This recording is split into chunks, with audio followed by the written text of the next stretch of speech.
তো গাইস আমার নামে নাকি কেস করবে। কিছুদিন আগে আমি একটা ভিডিও আপলোড করেছিলাম, আমার দাদার বউটা একটা ছেলের সাথে রিলেশন করে পাইলে বিয়ে করে ফেলে, সেই নিয়ে আমি কিছু কথা বলেছিলাম। আর যে ছেলেটাকে বিয়ে করেছে সেই ছেলেটা আমাকে কমেন্ট বক্সে কি বলে সেটাই তোমরা দেখে নাও, এখানে কমেন্টটা দিয়ে দিচ্ছি।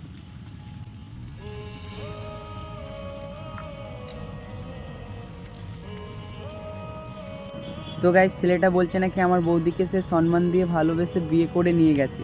আর আমার দাদার ভালোবাসাটা 10 বছর আমার দাদা তার সাথে সংসার করলো, দুটো ছেলেপুলের মা হলো, তাহলে সে কীভাবে থাকবে? বউটা একবারও ভাবলো না। আর বউটা ভাববে কীভাবে? বউটার কালচারই তো এরকম। এর আগে একটা ছেলের সাথে এরকম পাইলে যাই, সেখান থেকে নিয়ে আসি, তারপরে আবার এর সাথে এরকম পাইলে যাই। আর যে নিয়ে গেছে সে ছেলেটা বলছে নাকি আমার নামে কেস করবে, আমার দাদার নামে কেস করবে। ছেলেটা জানে যে এর আগে একটা ছেলের সাথে পাইলে গেছিলো বউটা, তাহলে কেমন ধারা বলো? আর বলছে নাকি আমার দাদা টর্চার করে, এক গাদা লোন নিয়ে রেখেছে, 4টে লোন নিয়ে রেখেছে আমার বউটি।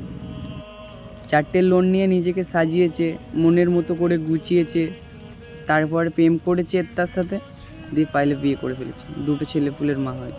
তাহলে কেমন ধারা বউটা ভাবো। আর ছেলেটা কেমন বড় বড় কথা দেখো, কেস করবে নাকি বলছে। তো তুমি যদি পারো কেস করতে তাহলে কেস করো, কিন্তু এটা তো ভুল। এটা পাবলিকলি জানলে এখন খারাপ লাগছে তোমাদের, এটা তোমরা ভুল করেছো তো, আর আমাকে খারাপ বলছো।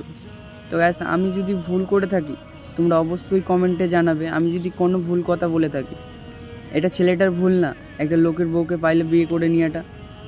সে জানে যে ছেলে ফুলে আছে, সব কিছু থাকতেও তাকে অন্য সংসার থেকে উঠিয়ে নিয়ে সে নিজের সাথে সংসার করা, এটা কি কুচন্ত সংসার হবে? একটা অকুচলো সংসার হয়ে যাবে না? মানে একজনের সংসার ভেঙে একজন সংসার করতে যাচ্ছে, সেটা কি হয়? এই দুনিয়া কি আমাদের নিজেদের তৈরি যে আমরা যেটা ইচ্ছা করবো সেটাই হবে, যেটা চাইবো সেটাই হবে? এ দুনিয়া ভগবানের তৈরি, তাদের তো একটা নিয়ম আছে না? তো গাইস আমি যদি কিছু ভুল বলে থাকি তোমরা অবশ্যই আমাকে কমেন্ট করে জানাবে। আর ভিডিওটা তোমরা একটু বেশি বেশি শেয়ার করে দাও। আর ছেলেটার বাড়ি হচ্ছে বাঁকুড়া জেলা, তো বাঁকুড়া জেলা একটু বেশি করে শেয়ার করে দিও।